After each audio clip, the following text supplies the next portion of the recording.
कई बार हम मैथ्स में क्वेश्चंस को सोल्व कर सकते हैं विदाउट एक्चुअली सॉल्विंग देम। आप बोलेंगे सर ये कैसी बात हुई, बड़ी अटपटी स्टेटमेंट लग रही होगी, लेकिन बात में दम है। सुनो ध्यान से। कई बार मेरे सामने क्वेश्चन होता है, डेटा को कॉन्सेप्चुअली एनालाइज करते हुए, ऑप्शंस को ढंग से एनालाइज करते हुए, बिना सवाल सोल्व किए हुए राइट ऑप्शन को टिक किया जा सकता है। यह क्वेश्चन जेईई 2024 के पेपर में आया है, प्रोबेबिलिटी का सवाल है। मैं इस क्वेश्चन को बिना सोल्व किए हुए सही ऑप्शन टिक करने वाला हूं। ध्यान से सुनिएगा, दोनों ही मेथड बताऊंगा। पहले मैं बिना सोल्व करे हुए राइट ऑप्शन को टिक करके बताऊंगा, उसके बाद ठीक है आपको सोल्यूशन बताना है तो पूरा सोल्यूशन भी बताऊंगा। ध्यान से सुनिए, चीजें सीखने को मिलेंगी आपको।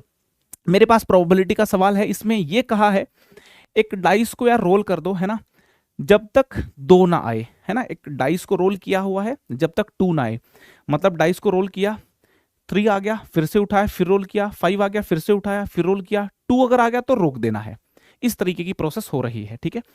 पूछा है the probability that 2 obtained on even numbered toss. अच्छा देखो, जब आप डाई रोल करोगे ना, तो हो सकता है पहली बार में ही 2 आ जाए और आप रोक दो रोल करना, या ये हो सकता है कि पहली बार में 2 ना आए, दूसरी बार में 2 आ जाए, फिर आप रोक दो। ये भी हो सकता है कि पहली बार में 2 ना आए, दूसरी बार रोल करो, फिर 2 ना आए, थर्ड टाइम रोल करने पे 2 आ जाए और आप रोक दो रोल करना।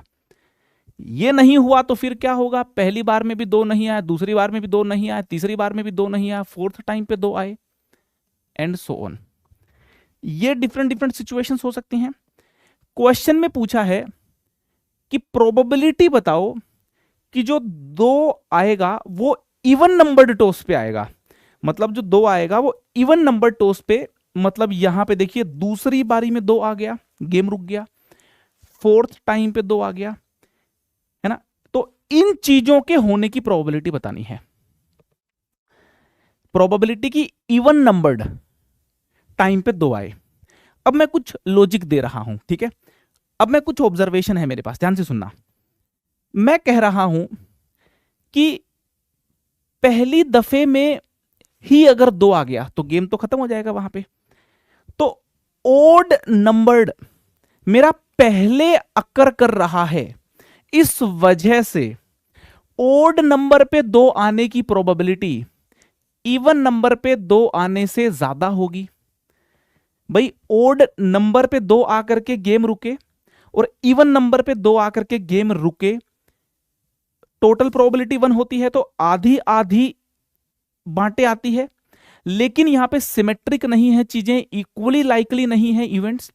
ओड पहले अकर कर रहा है ना, 1 पहले आता है, इस वजह से हम ये कंक्लूड कर सकते हैं कि ओड बारी में 2 आए, इसकी प्रोबेबिलिटी इवन बारी से ज्यादा होती है, तो इसकी प्रोबेबिलिटी ग्रेटर देन 1/2 होगी और इवन की प्रोबेबिलिटी मेरी लेस देन 1/2 होगी। तो ये कंक्लूजन सबसे पहले निकाला मैंने कि प्रोबेबिलिटी की इवन बारी में 2 आए, इसकी प्रोबेबिलिटी 1/2 से थोड़ी होगी।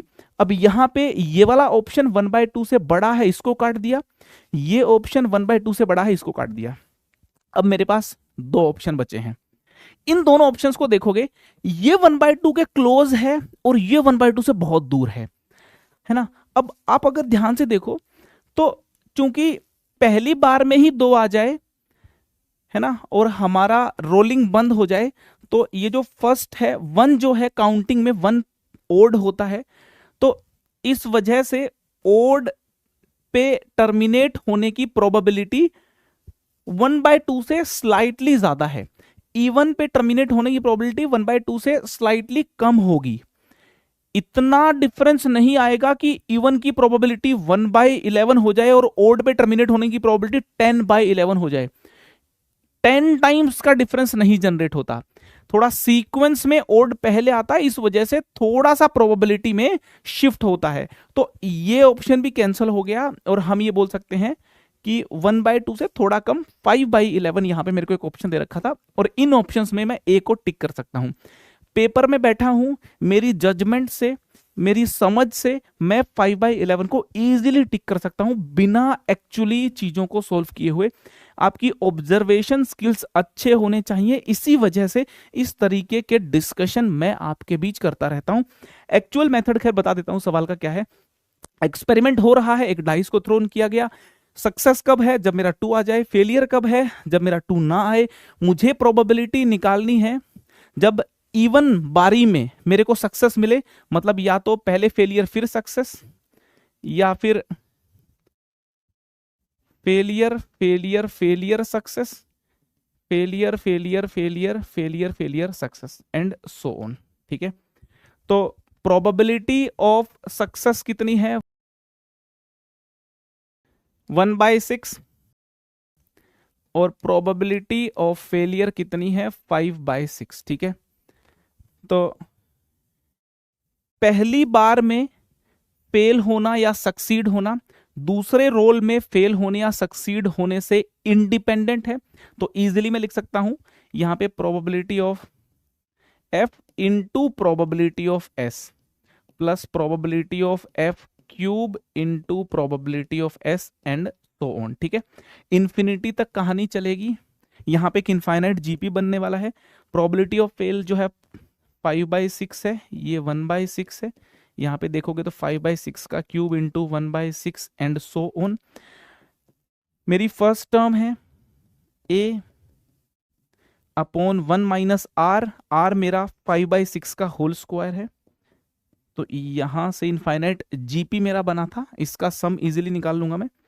वो हो जाएगा 5/36 डिवाइड बाय, ये हो जाएगा 36 माइनस 25, 11/36। तो ये 36 कैंसिल हो गए, 5/11 मेरा आंसर आ गया। ठीक है, तो कुछ नहीं करना, मेरे को बस ये सोचना है कि मेरा जो इवेंट है वो अगर मैं डिफाइन कर लूं जिसकी प्रोबेबिलिटी निकालनी है, उसके बाद करेक्ट वैल्यूज अगर फिट कर ली तो इजीली आंसर आ जाएगा 5/11 इस सवाल का। ठीक है, पेपर में अब की बार सवाल इजी ही आए हैं और ये सब क्वेश्चन नोट्स में कराए गए हैं। प्रोबेबिलिटी के जो मैंने लेक्चर्स डाले हुए हैं यूट्यूब के ऊपर, टोटली फ्री प्रोबेबिलिटी के सारे लेक्चर्स हैं।